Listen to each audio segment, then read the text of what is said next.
perasaan kok pengen nengok ke atas, ke belakang, gue bilang gitu kan. Aku nengok ya kan, pas nengok itu ngelihat gue bayangan bang, gede banget, tinggi, nggak terlalu tinggi tapi gede tuh, nggak langsung nengok gini bang, jadi matanya dulu ngelirik gini nih, baru ngelihat gitu. Anak putu temestana marau wong tuwa aja padha sembrana kudu jujur lan was padha sebab uripmu sedih kedatangan kuasa sebab ono sing duwe jiwaka manusia iku bakal sedo.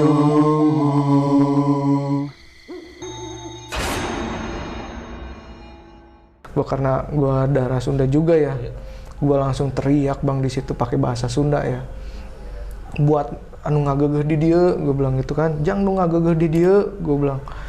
Tong ngaganggu, gue bilang itu. Aing datang ke dia tengah ganggu maneh, gue bilang gitu kan. Aing tengah ganggu maneh, aing datang ke dia teh aing nikmati alam gitu kan. Pengen nikmatin alam gitu bang.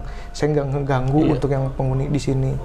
Gitu, tong ngaganggu, gue bilang gitu, tong ngaganggu, gue sampai teriak bang, mau nggak mau gue ngambil sikap ya kan, karena kondisi udah panik bang, ini harus gimana gitu kan, tong ngaganggu, gue bilang gitu kan, langsung gue di situ diem ya kan, badan udah menggigil kan, anjir gimana Aunes, gue udah bilang gitu doang, udah ganti bajunya.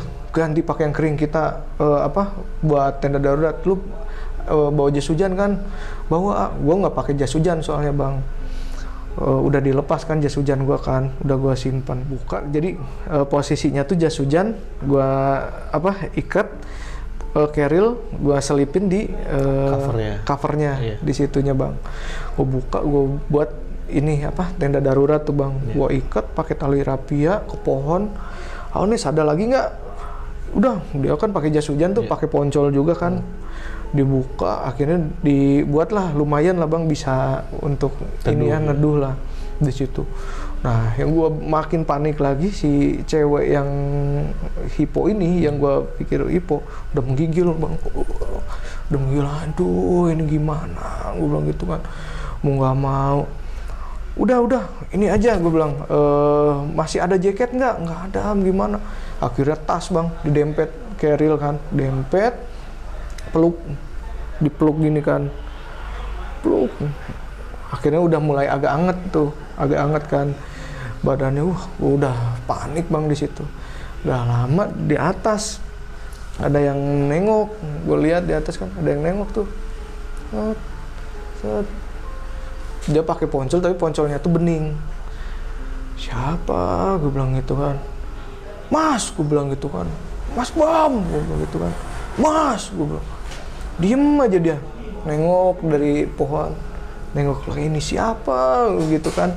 Mas, gue lempar batu kan nggak nyampe juga. Mas, anjir ini siapa? Nggak jawab kan. Pas dilihat, kan gitu kan. Wah, turun mas, panik, gue bilang panik, turun, ada apa turun, gue bilang gitu kan, turun mas, turun dia kan, dia sendiri tuh, pas turun ya kan, kenapa dia kan udah senior juga ya, buka langsung ngediriin tenda darurat, dia langsung nyalain kompor, air hujan untung masih ada kan, bikin air hangat, suruh minum. Kenapa nih kata dia gitu kan, hipo mas, hipo, gue bilang gitu kan, gue udah menggigil badan kan, hipo, udah minum dulu, minum, dia minum tuh sambil dipeluk ya kan, sama didempetin tas, terus kita pelukin gini bang, pelukin soalnya biar anget kan, lah, ya. biar anget. Diem gitu kan. Waduh, badan udah makin menggigil tuh bang. Sampailah 6:30 tuh bang. Mas bang gimana air, takut habis, gue bilang gitu kan. Nggak apa-apa, masih ada minuman yang di atas kata dia. Air minum pasti nyisa kok kata si mas gitu kan. Nggak usah takut, yang penting di sini dulu gitu kan. Nah udah tuh 6:30, pas jam 7 lebih 15 menit baru datanglah rombongan. Wah nungguin ya alhamdulillah gitu kan. Ngobrol-ngobrol, masih ada air nggak? Masih nih, masih gitu kan. Udah akhirnya bikin lah teh hangat di situ bang, air hangat lagi gitu kan, minum. Nah karena gue badan udah menggigil bang, gue ada lucunya juga. Gue kan bawa minyak geliga, gue di situ gue buka minyak geliga. Ada yang mau pakai minyak geliga nggak? Gue bilang gitu kan. Enggak, kata dia gitu kan, kata anak-anak. Enggak am, udah pakai nih biar hangat, kata dia gue kan gitu kan. Enggak am, gue langsung lepas jaket ya kan, celana kan gue pakai boxer kan, celana panjang, gue ini celana gunung gue lepas, gue balur badan bang, semua ya kan, pakai minyak geliga ya kan, gue berharap bakal hangat gitu kan, panas. Ternyata pas udah beres, gue tutup ya kan. 10 menit kemudian nggak ada anget-angetnya bang, yang ada panas, terus dicampur dingin, anjir gitu kan. Waduh belum panas, anak-anak kenapa lu am gitu kan, gue iniin minyak geliga malah panas gitu kan. Jam 9 malam baru berhitung gitu kan, berhitung lah, tap, kok kurang 2 gitu kan. Kok kurang 2, siapa nih yang nggak ada gitu kan. Dilihat, wah anjir, si Andi, ya mungkin gue sebutin aja nama kali ya, mungkin kalau temen gue ngelihat mungkin bisa jadi kenang-kenangan juga ya kan ini bang. Cuman ada beberapa yang nggak bisa gue sebutin lah. Nah, si Andi sama cewek yang ini yang ngapkan. Wah ini mana mungkin si Andi sih nggak ada, hati gue gitu kan mikir. Soalnya dia ke-1 paling energik, nggak paling maksudnya energik lah ya. Soalnya teman-teman yang lain juga energik, dia energik, terus semangat bang, terus tipikal orang yang nggak terlalu seneng untuk istirahat. Nah, tapi solidaritasnya kuat. Gak akan mungkin si Andi, gue bilang. Mas, coba hitung lagi, gue bilang. Hitung masih tetap kurang 2. Perhatiin di center kan pakai headlamp. Oh iya si Andi nggak ada. Waduh gimana? Udah panik lagi kan di situ. Gimana nih udah jam 9 malam? Gimana udah jam 9 malam nih? Akhirnya ditenangin lah sama senior kan di situ kan. Udah tenang. Udah kita ke bawah aja. Manggil tim SAR gitu kan. Udah panggil ke bawah. Melihat yang lain kan, akhirnya di voting tuh bang, gimana nih mau langsung ke bawah atau kita ke atas. Akhirnya voting, akhirnya waktu itu suara paling banyak ini lagi lah, ngesasar lagi ke atas. Sasar lagi di mana ya kan ininya, soalnya kan tanggung jawab bang. Iya. Kita sama anak-anak kantor, anak-anak ibaratnya komunitas naik gunung ya kan, gak akan mungkin langsung ditinggalin gitu aja ya kan, kalau misalnya ada apa-apa juga gitu. Akhirnya udah kesepakatan disasar lagi ke atas tuh bang. Yang berangkat itu si Mas Bam itu sama si Ahmad temen gue. Kita berdua, gue perlu ikut nggak? Gue bilang gitu kan. Nggak usah am, jagain aja di situ. Oh iya gitu kan. Berangkatlah mereka berdua tuh bang. Jam 9 malam itu kan. Nungguin ya kan lama, sampai persediaan air tuh memang udah tinggal dikit lagi bang. Tinggal setengah gelas lah. Soalnya kan udara dingin kan makin ini ya, minum kan buat ngangetin, buat iniin jaga si apinya nggak mati. Kita isi air terus sambil panasin diri kan gitu gantian. Nah kelamaan kan air panas tuh makin ngurangin tuh bang, makin ngurangin. Taruh lagi air hujan, tapi nggak terlalu sampai hujan besar banget kan. Waktu itu posisinya cuman hujannya tuh awet sama padet lah gitu ya. Posisi aduh udah dingin bang, badan untungnya udah nggak terlalu panas ya kan. Soalnya udah kena efek panik, terus waduh gimana nih gitu nungguin. Bayangin bang, kita posisi siang Itu posisi naik jam 9, ketemunya itu jam setengah 12 malam. Sama Mas Andi ini. Itu pun pas turun tuh udah kelihatan headlamp kan. Gue dalam hati kok nggak ada yang turun di situ tuh, cuman kelompok gue doang gitu, kok kelompok yang lain nggak ada yang turun gitu. Lihat ada headlamp kan dari atas. Gue pikir tuh, oh ini mungkin kelompok pendaki dari atas, bukan kelompok kita gitu kan. Kita bisa tukeran minum atau apa gitu, air lah ya bang ya. Terus dilihat, alhamdulillahnya si Andi bang, si Andi sama teman ada yang ini apa, cewek yang lagi sakit gitu kan. Ndi, gue bilang gitu, tumben gue bilang gitu kan, kenapa ini? Iya kata dia gitu, gue gak berani ninggalin kata dia gitu kan. Posisi itu tuh dia masih di pos 5 bang, kalau nggak salah di pos 5 ya. Gue itu udah di pos 2. Lu di pos mana? Katanya di pos 5. Gue dari tadi katanya mau berangkat, mules kan, akhirnya nungguin lah berak di situ. Pas udah mau berangkat lagi, ternyata udah keburu lemes kakinya kan, akhirnya mastiin untuk istirahat di situ gitu kan. Semakin lama diem kan, kalau posisi hujan dingin semakin kaku otot kan. Nah udah kaku bang, udah berat jalan tuh, gue mau ngegendong nggak kuat badan gue udah kaku kata dia gitu kan. Ya udah gue di situ gue buat tenda dari jas hujan, udah gue duduk di situ kata dia gitu.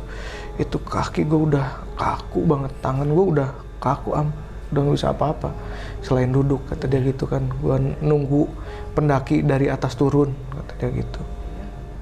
Istirahat ya kan, kita baru turun itu jam 1:30 bang, 1:30 pagi. Waduh bang, itu lu bayangin, itu hujan gak berhenti-berhenti.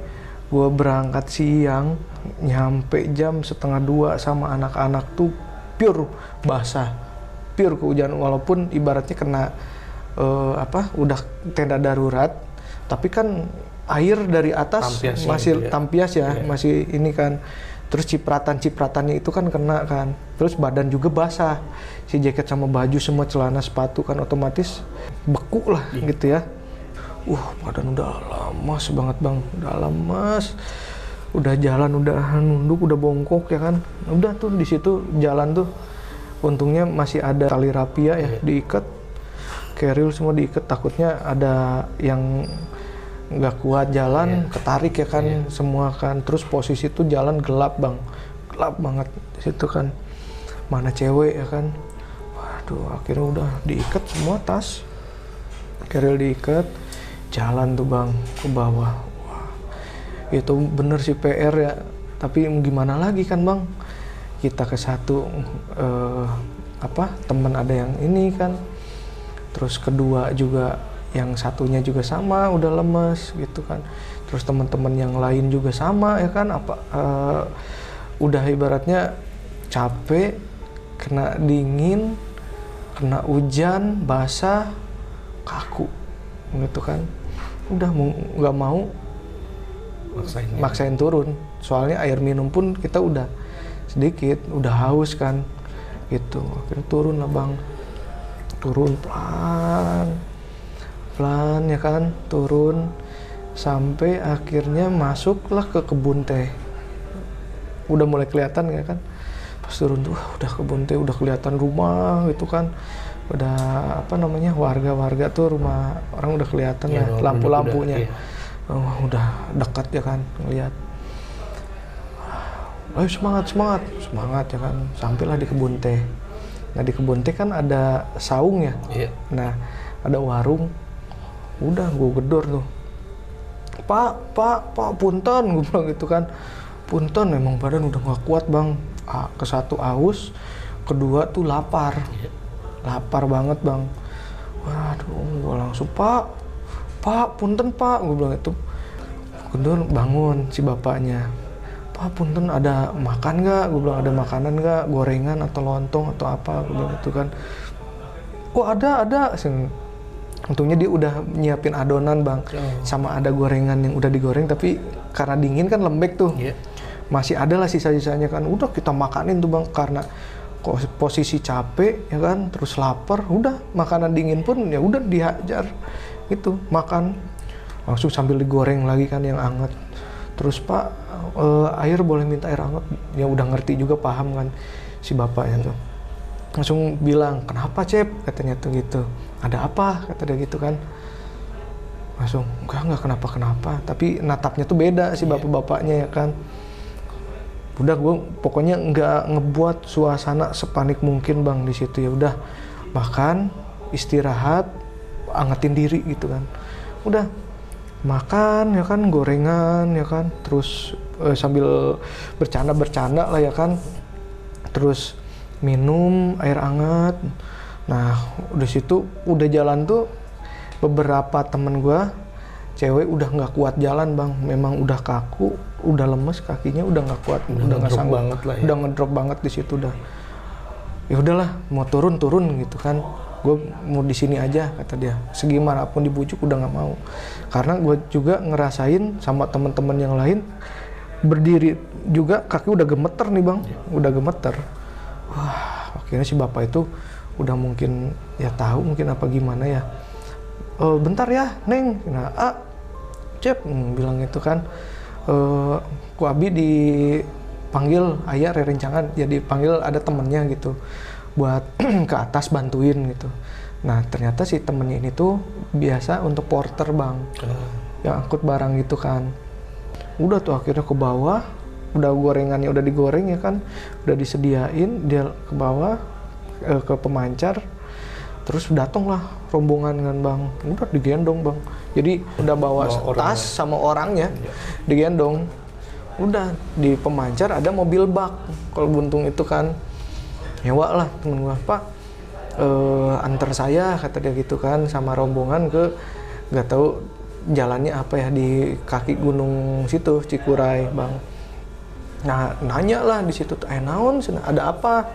Bilang gitu, enggak kenapa-kenapa, ada apa, kata dia gitu, di atas ada apa, anjir gue merinding, ada apa, dia nanya kayak gitu terus tuh Bang, gue nggak jawab ya kan. Udah tuh akhirnya 2 mobil bak lah nyewa ya kan, yang rombongan pertama udah jalan, gue rombongan kedua, karena gue sama beberapa temen gue harus mastiin di situ tuh di pemancar pas kita sambil nungguin mobil nggak ada barang yang ketinggalan kan gitu Bang. Udah tuh yang rombongan pertama udah berangkat. Nah ada bapak-bapak nanyain terus ada apa di atas, naon sana di atas, naon. Gue di situ antara mau cerita tapi kita masih posisi di gunung di situ, tapi sungkan gitu Bang, takut. Jadi gue ya udah sama teman-teman yang lain nggak nyeritain apa yang kita rasain dulu, keep dulu. Udah mastiin barang-barang udah beres semuanya, nggak ada yang ketinggalan. Naik kita kan di mobil bak, gua termasuk yang di bak belakang Bang.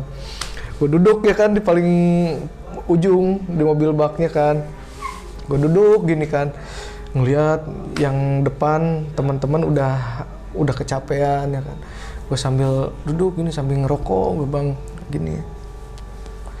Kok perasaan gak enak, gue bilang. Perasaan gak enak tuh Bang. Kok jadi merinding kan.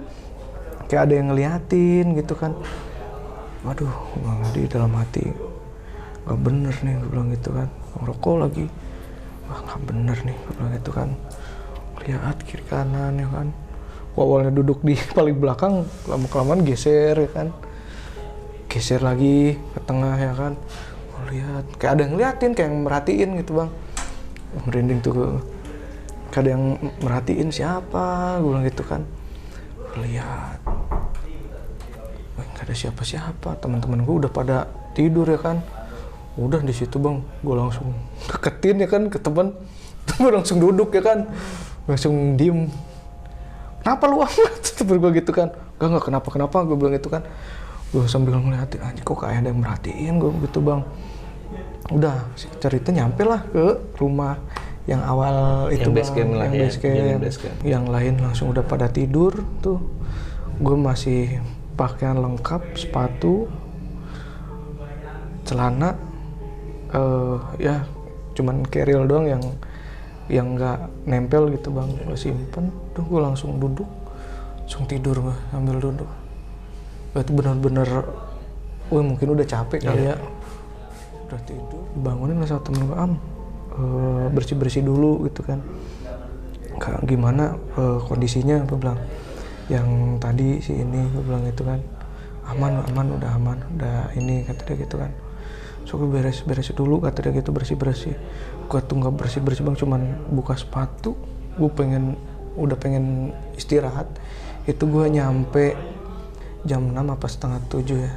Jam 6, jam 7-an lah kurang lebih. Nah gue masuk kantor itu jam 9 waktu itu. Nah badan udah lemes bang. Wah udah lepas sepatu. Terus gue masih pakaian masih basah tuh. Kan karena di pedesaan gitu ya bang. Jadi ubinnya juga bukan ubin dari semen gini.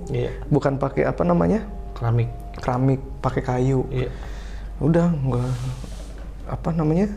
lepas sepatu, lepas kaos kaki, udah langsung tidur tuh, lurusin badan. Itu posisi kurang lebih jam 7 lah ya. Gue bangun jam 8 tuh, tidur sejam. Yang lain udah siap-siap kan, udah ada yang udah ganti baju, udah ini. Akhirnya ngelihat, lu itu masih basah gitu kan, jaket baju udah ganti gitu kan. Udah mau nggak mau gue ganti tuh bang, gue ganti jaket, baju semua, walaupun basah juga ya, cuman ya bersih gitu. Gue ganti, udah beres, nyampe situ pulang.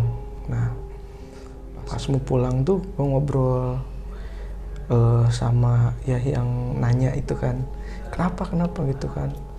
Nah pas gue lagi pakai sepatu tuh nyamperin, kunaon Kang di atas. Ya kenapa Kang di atas, kata dia gitu pas naik.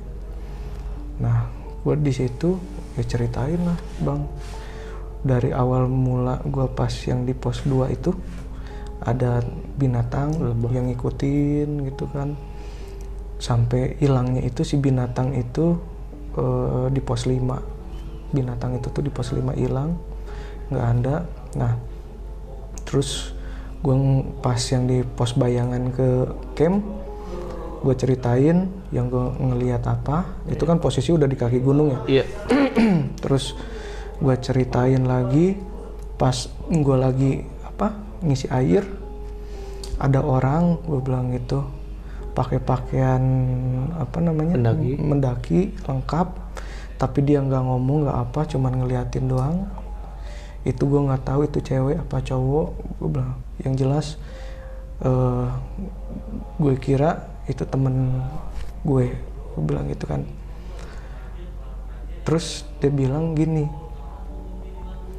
terus orangnya ngelewat Kak waktu akangnya diem di situ. Gak ada, gue bilang gitu. Gak ada, bilang gitu kan. Oh kata dia gitu, langsung barulah dia berani jelasin tuh bang. Dia baru jelasin, jadi gini Kang, kata dia, sebelumnya ada yang takabur nggak, kata dia, sompral nggak, kata dia gitu. Satu itu yang dia tanyain. Yang kedua, ada yang lagi dapat nggak, lagi mens, kata dia gitu. Dua itu. Yang ketiga, ada yang buang sembarangan nggak, gitu. Gue jelasin lah. Kalau untuk yang sompral ada sih, gue bilang, cuman nggak sampai terlalu ini, gue bilang Pak, gitu, nggak sampai sompral banget, gue bilang gitu. Terus yang mens, nah yang mens ada, gue bilang gitu. Taunya gimana ya? Itu bang, jadi kan waktu di di tenda pas yang di tempat camp, jadi gue tuh bertiga, gue, temen gue, siapa waktu itu, si Ahmad kalau nggak salah, sama satu cewek yang tomboy. Nah temen gue ini, gue nggak bisa nyebutin namanya ya.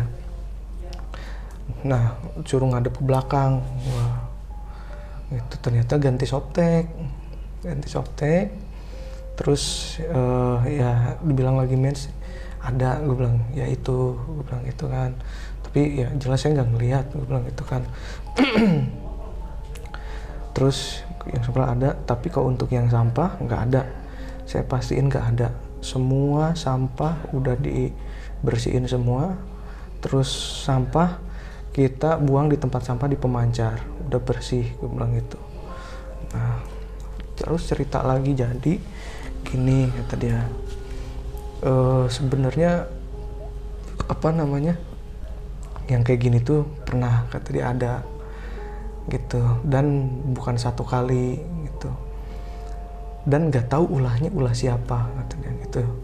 Cuman kalau untuk di gunung ini tuh, kata dia, pernah ada pendaki yang hilang. Nah, gue nggak tahu tuh bang, ada pendaki yang hilangnya itu siapa gitu kan. Dan sampai saat waktu gue naik, si pendaki itu tuh belum ketemu. Waktu itu tuh belum ketemu. Nah, kita nggak tahu. Nah, oh gitu ya mang, gue bilang gitu. Ya udah, kata dia. Terus beberes ada enak, nah terus ya udah beberes semuanya, kata dia. Udah, gue bilang gitu. Ya udah, sok sana berdoa, kata dia. Terus jangan takabur lagi, kata si itunya tuh gitu bang. Oh iya mohon, gue bilang gitu kan, mohon. Udah beres dari situ tuh bang, gue pulang sama anak-anak. Nyampe kantor itu gue jam 11 apa jam 12 ya, gue lupa lagi, pokoknya siang lah bang. Gue nyampe siang, cuman ya alhamdulillahnya udah kepegang lah ya kerjaan. Gue nyampe situ kantor, tadi sebenarnya udah disaranin udah nggak boleh masuk, cuman ya gue ibaratnya karena gue butuh juga kan, maksudnya gue nggak mau ngecewain atasan gue juga ya bang, jadi gue seprofesional mungkin gitu kan. Ya gue ibaratnya mendaki, terus setelah mendaki ya gue nggak ngambil cuti, konsekuensinya gue harus mengerjakan pekerjaan gue gitu kan. Ya udah gue kerjain sampai beres. Gue beres jam 5 sore, udah gue langsung pulang. Teman-teman gue yang memang cuti hari itu pas nyampe kantor ngobrol, terus ya ibaratnya ya sedikit inilah ngobrol santai gitu bang. Terus pulang, udah gue sore pulang sampai situ gitu sih bang. Oke teman-teman, paling gitu cerita dari Mas Ilham tentang pengalamannya ke Gunung Cikuray tahun 2012 sih Mas. Nah, paling ada yang gue tanya nih Mas seputar pendakian lo. Jadi tadi kan gue dengerin nih satu persatu dari base camp sampai akhirnya kembali ke base camp, kan itu membutuhkan waktu yang berjam-jam ya. Yang sebenarnya nggak selama itu kalau kondisinya normal. Betul. Nah, yang ingin gue tanyakan adalah waktu si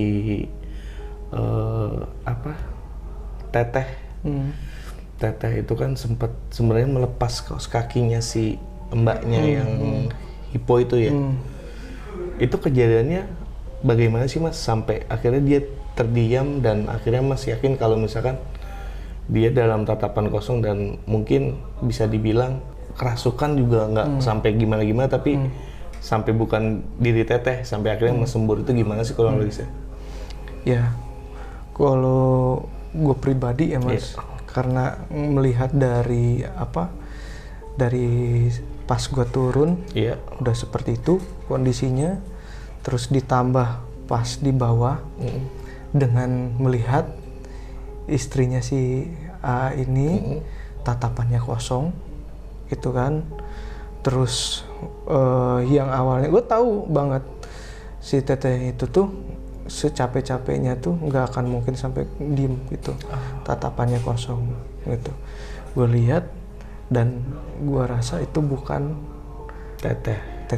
Jadi di spontan langsung Mas bikin air doa lah ya. Betul. Dan gua spontan, izin ya untuk sembuh. Gue spontan baca air doa. Terus entah kenapa bang, gue spontan tuh baca air doa, terus gue teriak itu kan, bahwa gue datang ke gunung ini tuh niatnya menikmati alam, tidak merusak alam, gue bilang gitu. Tapi makanya dengan tegaskan di situ, pakai bahasa Sunda ya Mas, gitu. Nah, yang kedua Mas, waktu Mas yang energik itu Mas siapa? yang di pos 5 ke belakang yang ketinggalan. Oh, Andi. Mas Andi sama satu perempuan yang emang ngedrop juga. Itu yang dirasakan Mas Andi selain dia ibarat kata kaku, capek, dia mengalami hal-hal yang di luar nalar gak Mas? Nah, untuk sampai saat ini gue belum nanya mastiin sih, ya? belum mastiin. Karena kan posisinya dia benar-benar stay dan nggak kemana-mana. Iya. Dan yang bikin aneh sebenarnya kok nggak ada pendakian turun gitu kan? Nah, betul. Sedangkan dia mengharapkan ada pendakian turun dan Betul. meminta pertolongan Betul. lah. Dan itu dia stay aja sampai akhirnya teman-teman nemuin ya. Oh berarti masih belum terjawab lah. Masih belum terjawab. Masih belum terjawab. Itu mungkin ya cukup gue mungkin sama tim gue yang ngerasain mungkin ya Bang. Ya mungkin entah dari tim gue ya sama teman-teman gue mau cerita antara sungkan atau mungkin ya terserah teman-teman mau percaya atau enggak, tapi yang jelas ini benar-benar real dan apa namanya nggak dibuat-buat. Nah, Itu sih, Mas. terakhir sih Mas, pertanyaan terakhir. Sebenarnya kalau misalkan dirunut dari kejadian waktu di pos bayangan 7 gitu ya, itu berarti si wanita tomboy juga melihat, si wanita yang hipo akhirnya itu kan juga melihat dan termasuk Mas. Ya. Itu secara sosok tuh seperti pendaki dan bagaimana sih Mas sebenarnya? Merinding tuh Mas. Iya. Kalau aku lihat tuh sosoknya tuh hitam kayak Bayangan. orang pakai jubah. Hitam Bang. Hitamnya gimana? Bukan pakai pakaian pendaki. Pakai jubah. Posisinya tuh emang diem gini nih. Berdiri. Kita posisi jalan di depannya dia. Posisi jalan di depannya dia. Nah, dia tuh di samping. Dia kan treknya tuh setapak gitu ya. Iya. Nah, itu dia berdiri di samping kanan saya. Ya gue headlamp kan otomatis keliat ya kalau misalkan ada mau bayangan mau apa. Dan yang gue rasain waktu itu kalau bayangan orang otomatis harus ada bayangan ada orang di depan kita sorot baru bayangannya muncul. Iya. Nah, ini tuh gue yang paling depan posisi jalan. Nah, sekarang mau nyorot tumbuhan logikanya Bang nggak akan menyerupai orang. Itu berjubah gitu besar Mas, hitam. Dibilang besar, ya besar Bang. Postur badannya lebih tinggi dibanding Mas waktu itu. Ya, lebih tinggi. Dan memakai jubah hitam dan emang nggak kelihatan mukanya seperti Nggak apa kelihatan. Soalnya saya waktu saat itu karena posisi hujan, terus gelap, terus karena harus mastiin jalan buat teman-teman saya di belakang ya Bang ya aman gitu kan. Jadi saya fokus ke depan. Gitu, cuman ya itu sih ngelihat yang duduk, berdiri, itu sih Bang.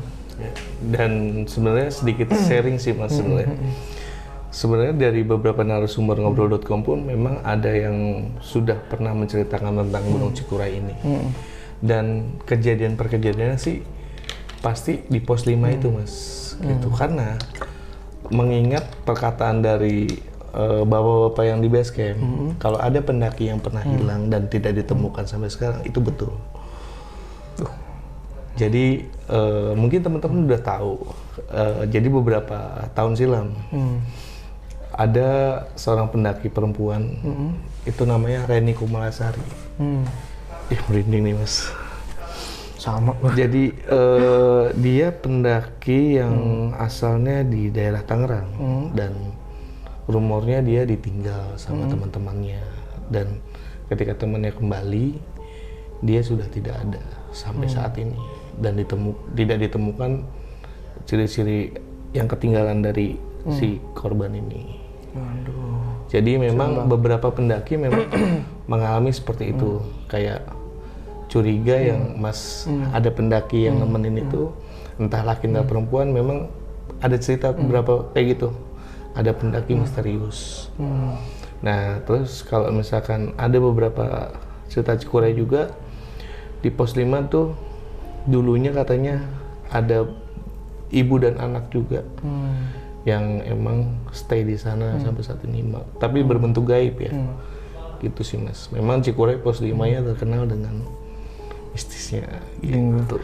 Tapi saya juga pernah sempat dengar sih Mas, karena setelah kejadian itu ya rasa kepo ada lah ya. Iya. Gue baca lah terkait artikel gitu kan, terus di ya, Google kan, di internet gitu kan terkait apa Gunung Cikuray, dan ternyata betul omongan Mas, omongan si bapak yang itu, si mamang-mamang itu, ya itu yang pendaki yang hilang. Iya. Ya kita nggak tahu ya teman-teman, maksudnya yang gue lihat itu apa namanya siapa gitu kan, yang pakai pakaian daki itu kan, mendaki kan, nggak tahu siapa. Yang jelas pas gue alamin itu di sana itu nggak ngelewat, dan temen gue ngelihat ngejar-ngejar yang disangkanya tuh gue itu. Jadi menyerupai Mas, cuman Mas nggak merasa itu. Dan saya ngelihat juga gitu kan, Mas ngelihat itu siapa sampai Tapi dikedip-kedip. postur badannya sama persis seperti Mas Ilham katanya. Enggak. Cuman dia taunya ada pendaki di depan mereka itu. Nah, kalau untuk postur kayaknya ya makanya dia nyangka gue sih kayaknya mirip ya. Iya. Gitu. Cuman kalau yang gue lihat, Bang, posturnya itu dia nggak gemuk. Nggak gemuk, agak gimana ya? Sedang lah badannya, terus badannya tuh nggak terlalu tinggi. Nggak terlalu tinggi. Dia pakai jaket apa namanya gunung, celana gunung, pakai sepatu gunung, keril, headlamp tapi nggak dinyalain. Posisinya itu dia berdiri di atas batu sambil megang tas, udah gini ngeliatin gitu. Nah, terakhir nih Mas Ilham. Kan kita udah dengerin nih cerita Mas Ilham dari pertama sampai terakhir. Nah, kira-kira dari Mas Ilham sendiri pesan-pesan buat teman-teman di rumah nih dari cerita Mas Ilham barusan apa? Pokoknya pesan buat teman-teman yang memang senang mendaki, khususnya ke gunung-gunung tinggi lah ya Bang ya, gitu, jangan sompral. Terus apa namanya, kalau misalkan memang punya penyakit atau misalkan sakit apapun, itu bilang, jangan sampai nggak bilang, biar cari solusinya. Entah itu obat, entah itu apapun, pokoknya solusinya ada biar aman. Ketiga, jangan membuang sampah sembarangan. Sampah jangan dibuang sembarangan, karena kita datang ke sana itu untuk menikmati gunung, jangan untuk mengkotori gunung. Nah, ketiga itu. Terus yang keempat, jangan lupa berdoa. Ada 5 sih, satu lagi yang terakhir, jangan lupa izin sama orang tua. Poin ini. Ya. Dan jadi ingat cerita Mas Ilham yang baru awal tadi, memang restu orang tua tuh penting Iya, banget. penting banget. Kalau orang tua memang tidak ngerestuin untuk berangkat, janganlah. Iya. Gitu. Ya dibujuk lah. Ya dibujuk boleh lah, sampai bilang iya ya kan. Jadi gitu teman-teman. Jadi memang dari beberapa cerita dari narasumber selalu gue ingetin buat teman-teman di rumah, kita namanya di gunung tuh bertamu, dan kita bukan sebagai yang punya gunung gitu loh.